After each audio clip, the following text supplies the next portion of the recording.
This is my Bible 함께 우리 고백하도록 하겠습니다. 함께 읽겠습니다. 시작. 나를 사랑하시는 하나님의 말씀입니다. 하나님은 나의 아버지이십니다.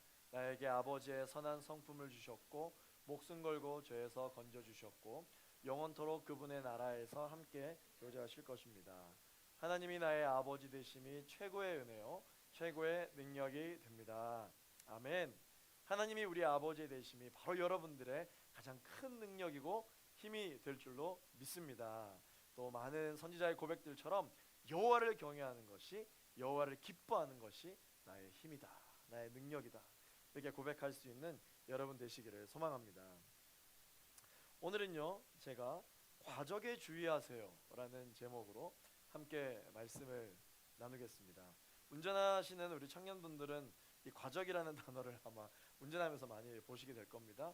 과속 단속인 줄 알았는데 과적 단속이었네 라고 한 번씩 하면서 저기는 과적을 단속하는 곳이구나 라는 표지판을 많이 보기도 하죠. 원래 이제 그 도로를 달릴 때 여러 화물차들이 과적을 할 수 있는 어느 정도의 이제 그 단위들이 있는데, 그것보다 이제 어떻게 해서든지 하나라도 더 많이 실으려고 하다 보니까 이 과적을 단속하는 그 구간이 생기게 된 것이죠. 비슷한 맥락에서 과적에 주의하세요 라는 제목으로 말씀을 나누려고 합니다. 우리 18절 말씀부터 함께 읽겠습니다. 18절 말씀입니다. 시작. 부활이 없다 하는 사두개인들이 예수께 와서 물어 이르되. 자, 지난주 말씀을 한번 여러분 생각해 보십시오. 지난주에는 예수님을 곤경에 빠뜨리기 위해서 누가 와서 예수님한테 태클을 걸었습니까? 바리새파 사람들과 헤롯 당원들이 와서 예수님의 가르침에 대하여 태클을 걸었죠. 왜냐? 예수님을 공경에 빠뜨리기 위해서 그렇게 했습니다. 이제 바리새파 사람들과 헤롯 당원들이 실패했다라는 소식을 듣고 그 다음 타자가 누구냐? 이제 사두개파 사람들입니다. 이 사두개인들이 예수님한테 우리가 그럼 가서 한번 공격해 보겠다 라고 해서 들고 온 게 무엇이냐면 바로 이 부활 논쟁을 들고 왔습니다. 이 사두개인들이 가지고 온 이 부활 논쟁 19절부터 23절까지 있는 말씀인데, 말씀을 가지고 이제 나왔죠. 그들의 논리가 무엇인지 한 번 더 우리가 읽어보겠습니다. 19절부터 23절까지 빠르게 한 목소리로 읽어보겠습니다. 시작. 선생님이여, 모세가 우리에게 써주기를 어떤 사람의 형이 자식이 없이 아내를 두고 죽으면 그 동생이 그 아내를 취하여 형을 위하여 상속자를 세울지니라 하였나이다. 칠형제가 있었는데 마지가 아내를 취하였다가 상속자가 없이 죽고, 둘째도 그 여자를 취하였다가 상속자가 없이 죽고, 셋째도 그렇게 하여 일곱이 다 상속자가 없었고 최후의 여자도 죽었나이다. 일곱 사람이 다 그를 아내로 취하였으니 부활 때 곧 그들이 살아날 때 그 중에 누구의 아내가 되리까? 사두개인들이 예수님이 이야기하시는 이 부활의 태클을 걸기 위해서 벌어져서는 안 되는 최악의 상황을 가지고 왔습니다. 이 사두개인들이 가지고 온 것은 바로 신명기 25장에 기록되어져 있는 고대 근동에 존속했던 이 독특한 이 결혼제도였거든요. 그것이 무엇이었냐면 어떤 한 남자가 자녀가 없이 죽었을 경우에 그 미망인을 가장 가까운 형제가 이렇게 책임을 짐으로써 계속해서 이 가문을 잇도록 하게 하는 법이었습니다. 그걸 가지고 와서 그러면 도대체 천국에 가면, 당신이 말하는 그 천국에 가면 어떻게 이런 일이 일어날 수 있겠느냐라고 하는 부분들을 갖고 논쟁을 하는 것이죠. 그들이 이야기하는 이 질문에 뭐라고 대답을 해야 되겠습니까? 만약에 우리가 알고 있는 그 세상의 법대로, 신명기 25장에 나와 있는 그 존속 법대로 이것을 그대로 적용을 하자면 있을 수 없는 일들이 일어나게 됩니다. 상식적으로 있을 수 없는 일이 일어나게 됩니다. 어떻게 일어나게 됩니까? 부활을 하게 되었을 때 한 여자가 7 남편을 가지게 되는 것입니다. 예전에 우리나라에도 이제 그런 게, 우리나라 역사에도 일부 다처제가 있었잖아요. 그 당시에도 일부 다처제는 어느 정도 또 용인되는 문화가 있었을지는 모르겠지만, 지금 이거는 일처다부를 이야기하는 거예요. 한 여자가 7 남편을 가지게 되는 천국이 있을 수 있냐, 그 이야기를 하는 것이죠. 그러니까 최악의 상황 중에 더 최악을 예를 들어 이야기하는 것입니다. 도저히 있을 수 없는 일이죠. 천국에서 이런 일이 용인된다는 말이냐? 천국에서 만약에 이런 일이 용인된다면 나는 믿을 수 없다. 여러분도 믿을 수 없죠? 라는 이야기를 이제 하는 것입니다. 갑자기 뮤지컬을 하는 듯한 느낌이 들었는데, 그런 부활은 있을 수 없다. 그게 이제 사두개인들의 논리였습니다. 결국 그 당시에 최대의 권위, 이 절대적인 기준을 가지고 있었던 이 율법을 무용지물로 만드는 예수님이 가르치는 이 부활에 대해서는 이 가르침이 계속돼서도 안 되고 있을 수도 없다는 논리로 예수님의 부활의 가르침에 공격을 하는 것이죠. 예수님께서는 이 질문에 대해서 이렇게 말씀하십니다. 25절 말씀을 같이 한번 읽어보겠습니다. 25절 시작.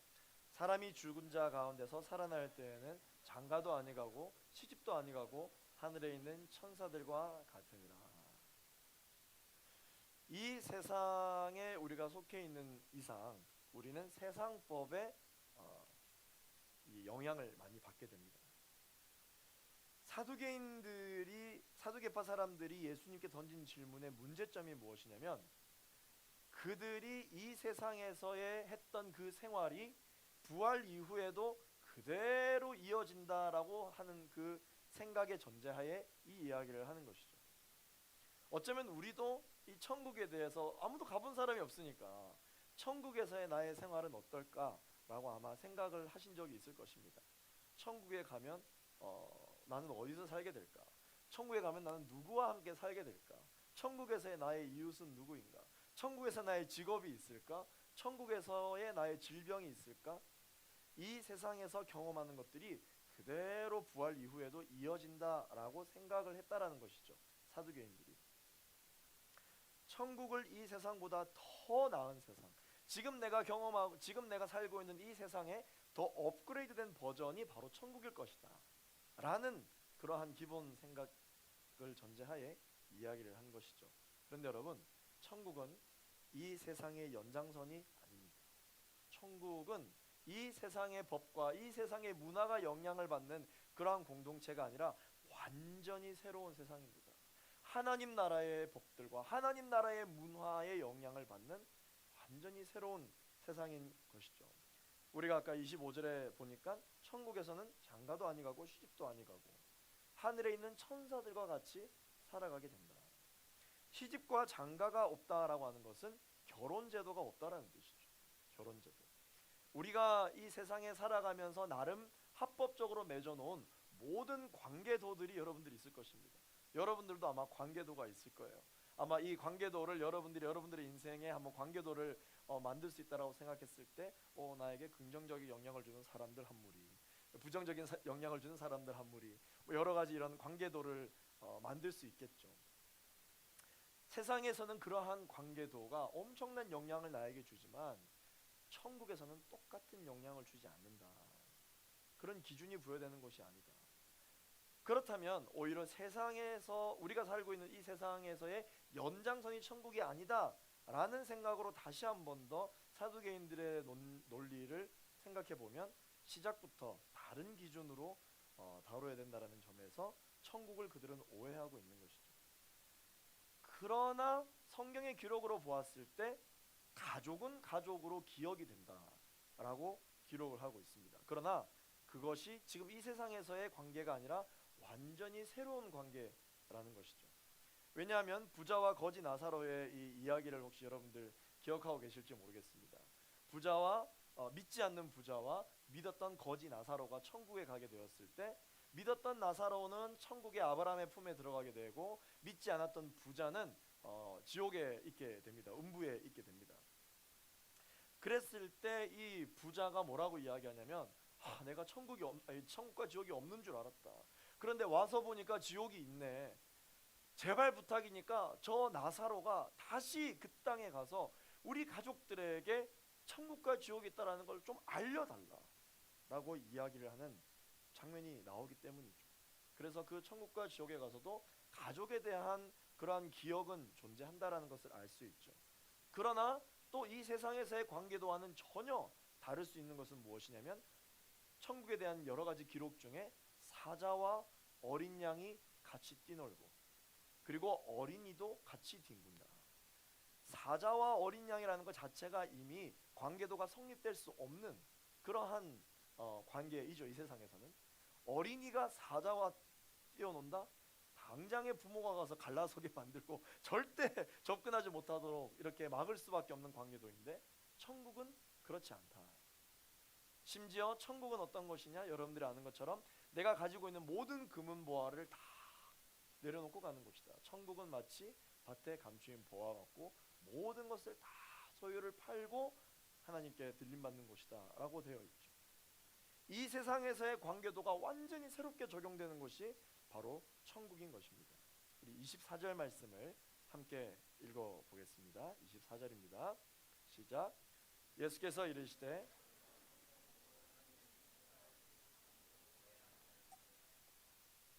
예수님이 이제 사두개인들이 나름 율법에 정통하다라고 하면서 어떻게 이렇게 천국에 대하여 오해할 수 있느냐, 어떻게 이런 질문을 할 수 있느냐라고 이야기하시면서 사두개인들 보고 뭐라고 이야기합니까? 너희는 성경을 가까이 하지만 성경도 모르고 하나님의 능력도 모른다 라고 이야기를 합니다. 신앙생활을 하는 사람들 중에서 네 가지 부류의 사람들이 있습니다. 이 네 종류의 사람을 제가 오늘 소개를 해드리겠습니다. 첫 번째 어떤 종류의 사람이 있냐면 성경은 아는데 하나님의 능력을 모르는 사람들이 있습니다. 이런 사람들은 대부분 이제 모태신앙인들이죠.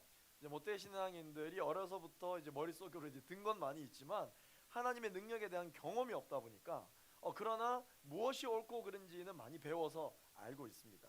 이런 사람들이 특별히 하나님께 구해야 될 것은 하나님의 능력을 경험케 해달라, 하나님의 능력을 체험케 해달라 기도를 해야 되죠. 그래서 이 성경은 아는데 하나님의 능력을 모른다. 이런 사람들은요 신앙생활 하다가 보면은 율법주의로 빠지게 될 경우가 있습니다. 지식적 신앙에 갇혀 있는 것이죠.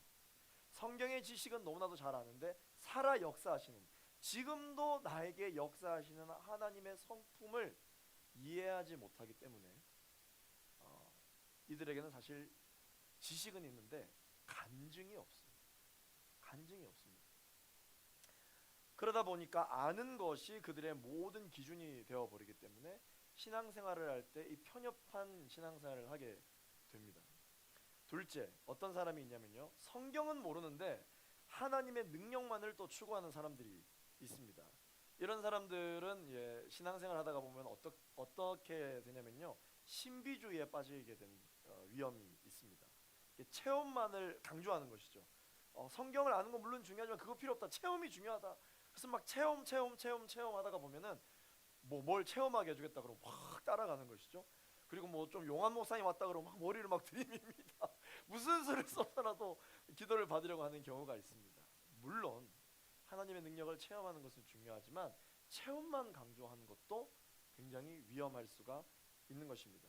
그래서 체험이 신앙이 다다라고 이야기를 하게 되면 이런 사람들이 초래할 수 있는 위험성은 무엇이냐면 자신이 체험했기 때문에 다른 사람도 반드시 체험을 해야 된다라는 생각 때문에 강요를 하게 됩니다. 강요를 하게 됩니다. 그리고 그 체험을 갈망하지 않는 것에 대하여 정죄를 하게 되는 그러한 교만에 쉽게 빠질 수가 있는 것이죠.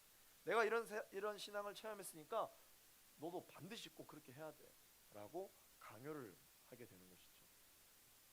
그래서 보통 체험만을 강조하는 사람들이 대부분 겪는 신앙생활이 어떤 형태냐면 비인격적인 신앙을 경험하게 됩니다. 체험은요 강요한다고 되는 것이 아닙니다. 하나님께서 그 사람에게 경험을 하게 할 때, 또 하나님의 말씀인 성경을 통해서 이 체험을 식별하고 밸런스를 잘 갖추게 될 때 이 체험이 능력이 되는 것이죠.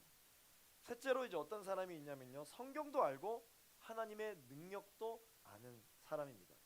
이런 사람을 보고 뭐라고 이야기하느냐, 따라하겠습니다. 말씀 충만, 성령 충만. 이게 바로 말씀 충만하고 성령 충만한 사람입니다. 예수님은 이러한 자들을 뭐라고 이야기하냐면 살아있는 자다라고 이야기합니다. 살아있는 자. 사랑하는 우리 126교회 대학 청년 여러분, 우리 모든 청년 여러분들은 말씀 충만하고 성령 충만한 자들이 되기를 그래서 살아있는 신앙생활을 하는 여러분 되시기를 예수 그리스도 이름으로 축원합니다. 아멘. 이런 사람들은요, 영적인 분별력이 있어요. 이런 사람들은 지혜가 있는 사람들입니다. 이런 사람들은 매사 분주하지 않습니다. 이런 사람들은 막 조급해하지 않아요. 왜냐하면 하나님께서 늘 말씀으로 그리고 체험으로 마음 가운데 평안함을 부어주시기 때문입니다. 그래서 위기의 상황 가운데 오히려 차분하고도 담대하게 하나님의 말씀을 마음속에 새기고 전할 수가 있게 됩니다. 끝으로 어떤 사람이 있느냐? 성경도 모르고 하나님의 능력도 모르지만 교회를 다니는 사람들이 있습니다. 바로 이런 사람을 예수님이 사두개인과 같은 사람이다 라고 이야기를 합니다. 그러나 사실은 이러한 신앙을 바로 죽은 신앙이다 라고 이야기를 하는 것이죠. 껍데기만 무성한 나무와 같습니다. 나무의 모습은 있을지는 모르겠지만 아무런 열매를 맺을 수가 없고, 예배는 무수히 드리지만 그의 삶 가운데 아무런 변화가 없고, 심지어 변화를 갈망하지도 않고, 자신의 인생 가운데 하나님을 필요로 하지도 않지만 하나님을 필요로 하지 않는 인생을 계속 살아간다면 내 삶에 안 좋은 일이 생길까봐, 예배드리지 않으면 이번 한 주에 벌 받을까봐 어쩔 수 없이 노예처럼 예배에 매임이 되어 끌려오는 사람들이 있습니다. 그러나 예배를 드리고 있지는 않으면서 예배했다고 그 자체만으로 안정감을 누리는 사람들이 있죠. 그러나 속에는 생명력이 없고 자신의 생각과 경험만 가득 차서 오히려 하나님이 땅으로부터 주시는 영양분에 대하여 오히려 필요 없다고 이야기하는 것이죠. 그러면서 마을에서 삶에서 우두하게 서 있기를 원하는, 살아있는 것 같아 보이지만 죽어있는 신앙입니다. 바로 사두개인과 같은 신앙입니다 라고 주님이 말씀하시는 것이죠. 그리고 그들은 심지어 하나님에 대해서 이야기도 잘합니다. 하나님에 대해서 소개도 잘합니다. 그러나 본인이 만들어낸 하나님의 가능성이 굉장히 많습니다. 본인이 만들어낸 천국을 이야기를 하는 경우가 있다라는 것이죠. 그래서 오히려 강요도 합니다. 그런데 능력이 없어요. 변화가 없습니다. 그들이 만들어낸 작은 프레임에 하나님을 가두어 놓고 있는 것이죠. 그러니까 하나님이 아무 일도 하시지 않고 아무 일도 못 하시는 것입니다.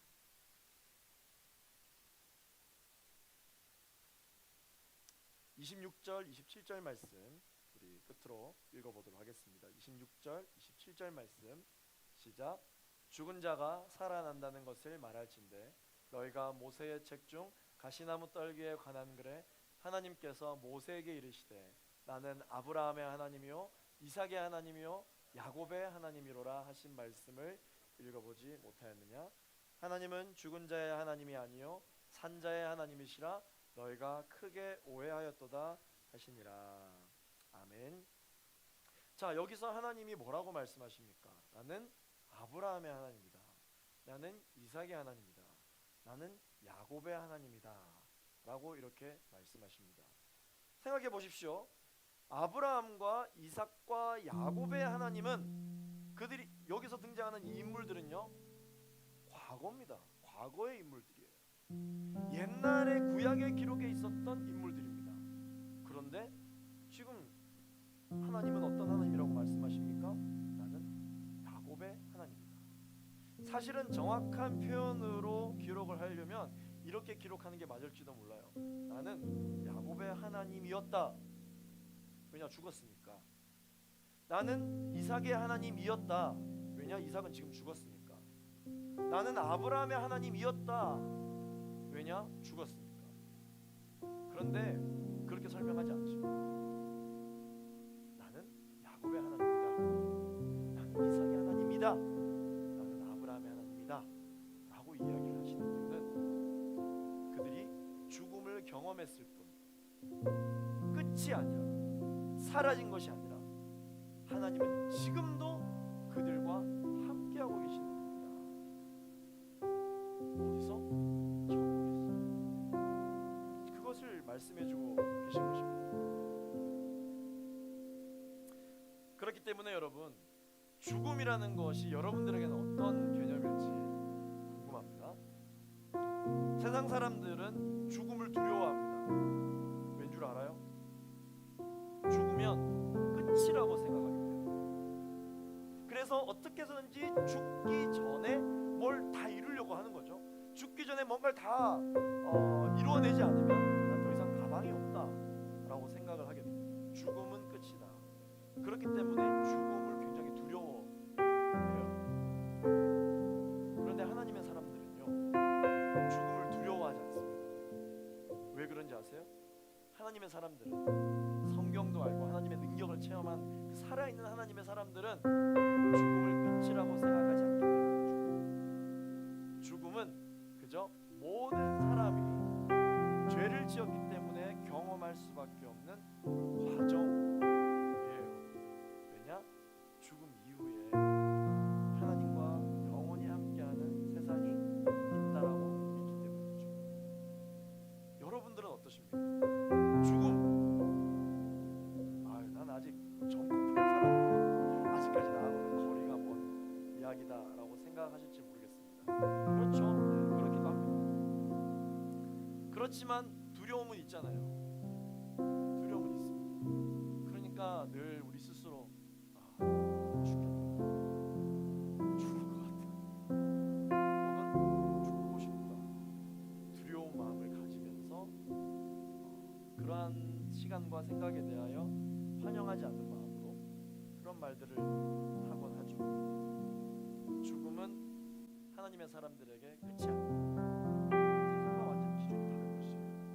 하나님의 사람들에게 이 죽음은 과정일 뿐입니다. 사랑하는 청년 여러분, 지금 당장 죽을 것 같은, 지금 당장 이거 해결되지 않으면 죽겠을 그런 마음으로 어려운 시간을 보내고 계신 청년들 계실 것입니다. 그러나 여러분, 이 죽음이 어떠한 형태로든 여러분들에게 두려움으로 찾아온다면 강하고 담대하시길 바랍니다. 하나님은 죽음 끝이 나면 하나님이 이 살아있을 때만 역사하시는 분이시겠죠?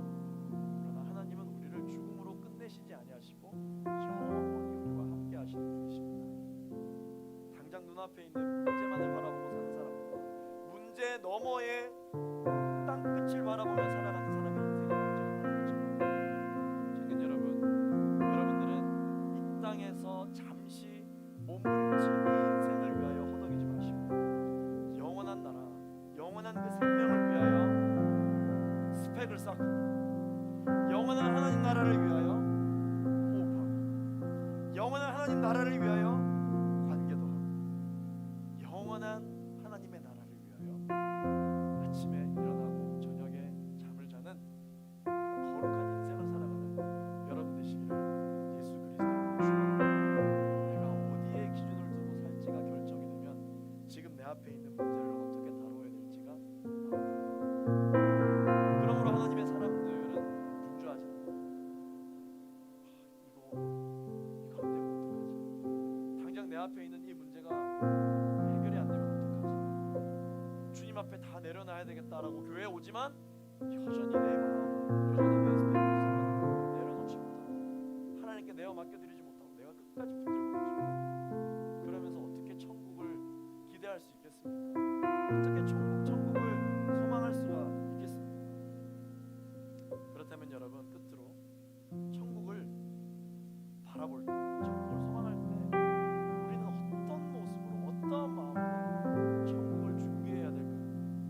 어떠한 마음으로 지금 내가 살아가고 있는 이 삶 가운데 하나님의 나라를 경험할 수 있도록, 아니 적어도 하나님의 말씀이 선포되어지는 이 예배 가운데서도 하나님의 나라를 경험하게 할 수 있어야 합니다. 천국은 감당하는 게 아니라 천국은 누리는 자들의 것입니다. 천국을 누리십시오. 이미 여러분들에게 보장된 천국을 누리시는 여러분 되시길 바랍니다. 마치 쟁취해내야 내가 높은 성적을 거두면 얻게 되어지는 보상으로 생각하지 마시고 이미 여러분들에게 주어진 천국을 누리며 살아가는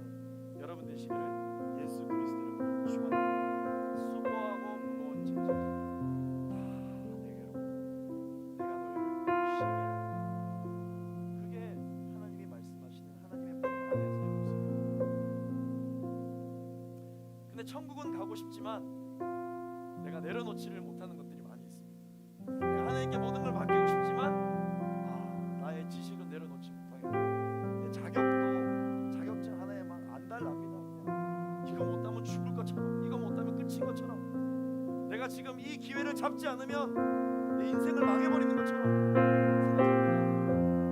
그러나 하나님 믿는 사람들은 이 문제를 놓고 기도를 할 순간부터 주님께 맡겨요. 그래서 만약 잘 안 되잖아요.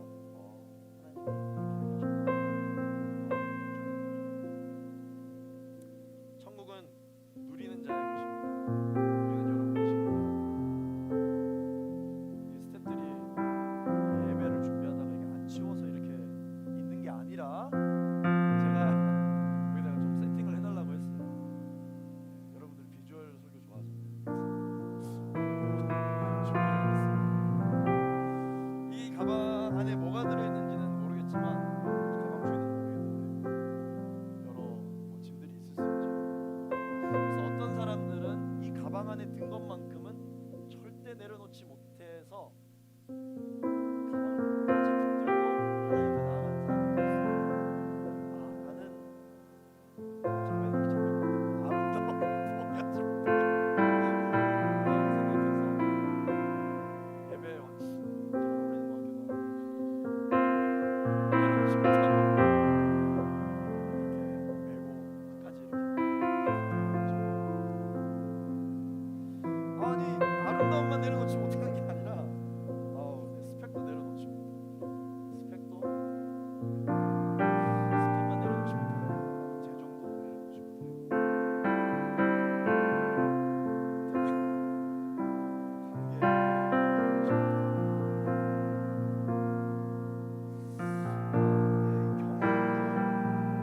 내려놓지 못하고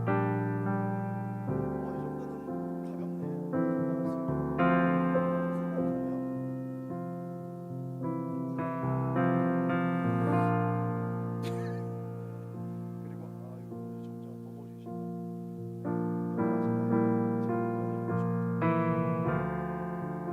이거 누구 겁니까? 이거 엄청 무겁네 이거.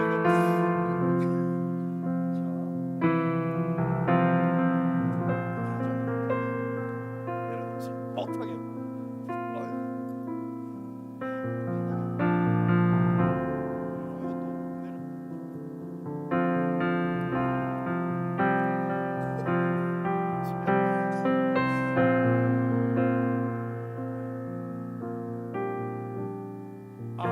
선생님, 저에게 많은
늦었네. 하나님 앞에 이게 안 내려놔져. 사랑하는 청년 여러분, 과적에 주의하십시오. 내가 많은 걸 가지고 있는 것 같지만, 내가 많은 걸 아는 것 같지만, 이 모든 것들을 내려놓지 못할 때 결국 하나님 앞에 완객하기가 어렵습니다. 이 시간 손을 가슴에 같이 기도하였으면 좋겠습니다. 나는 주님을 원합니다. 나는 주님을 만나기를 원합니다. 천국이 나의 것이 되었으면 좋겠다. 예배 때마다 부어주시는 말씀으로 내 인생이 변화되었으면 좋겠다. 그런데 내려놓지 않으면 이건 내 건데, 우리가 붙들고 있는 게 다시 궁금합니다. 하나님,